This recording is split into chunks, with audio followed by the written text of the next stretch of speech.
Grand Raising, everyone. Episode 2. I'm back. Awesome, right?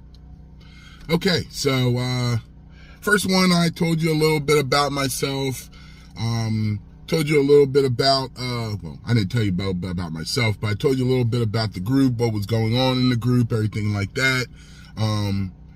I wanted to actually start now going into the actual lore of the A.B.E. universe lore. So as I said before, yesterday, or my last episode, I did speak about why Sywell Cram did what he did. They also, after everything happened, they went to A.B.E. So while they were on the planet of A.B.E., Sywell Cram started to do more research into the actual Sith. Went around the galaxy searching for artifacts, information, holocrons, different things, anything he can get that was Sith related. And he made a discovery, and what I am proposing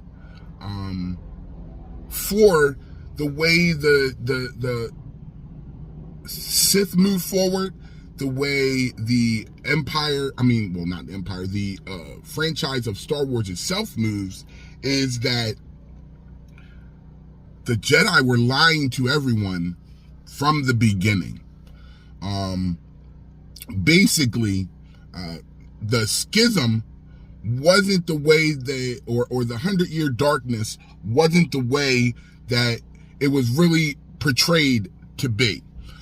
Basically, Sywell Cram found out that they didn't just discover the Sith or happily bump into them.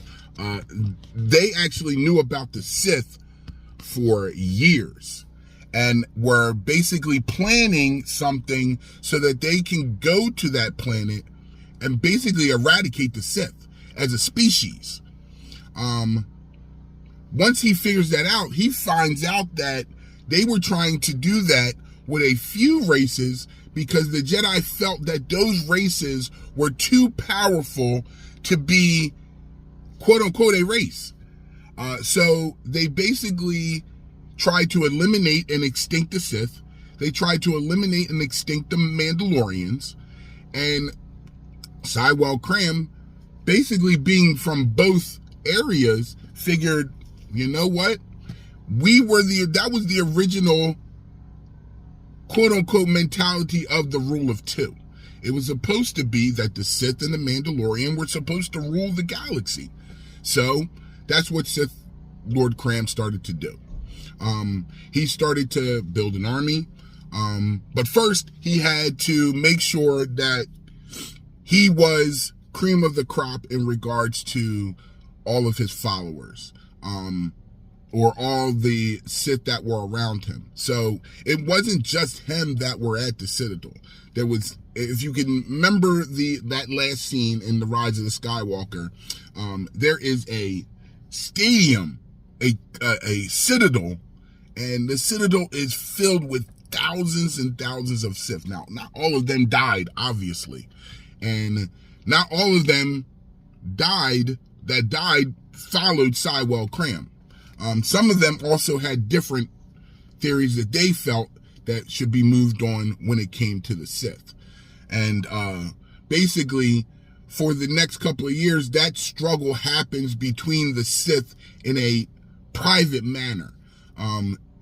Meanwhile, outside of the galaxy, Rey Skywalker, or they say Rey Skywalker, but whatever. I say Rey Palpatine basically foregoes being a Jedi. Not entirely. She kind of takes on the role of Luke Skywalker, and she trains a couple of Jedi, but she doesn't really. She lays down the weapons, as they say you were, and she basically doesn't do anything until she is basically needed. She kind of becomes like Anne the Skybender, like the Airbender kind of. Like she disappears from the face of the earth. Nobody knows where she went. Nothing. So basically, Poe and Finn are now leaders, and they basically, start to hate Rey because she basically disappears. So they basically start a petition to stop Jedi from being the peacekeepers of the galaxy. They then start a program called the Chosen Ones program.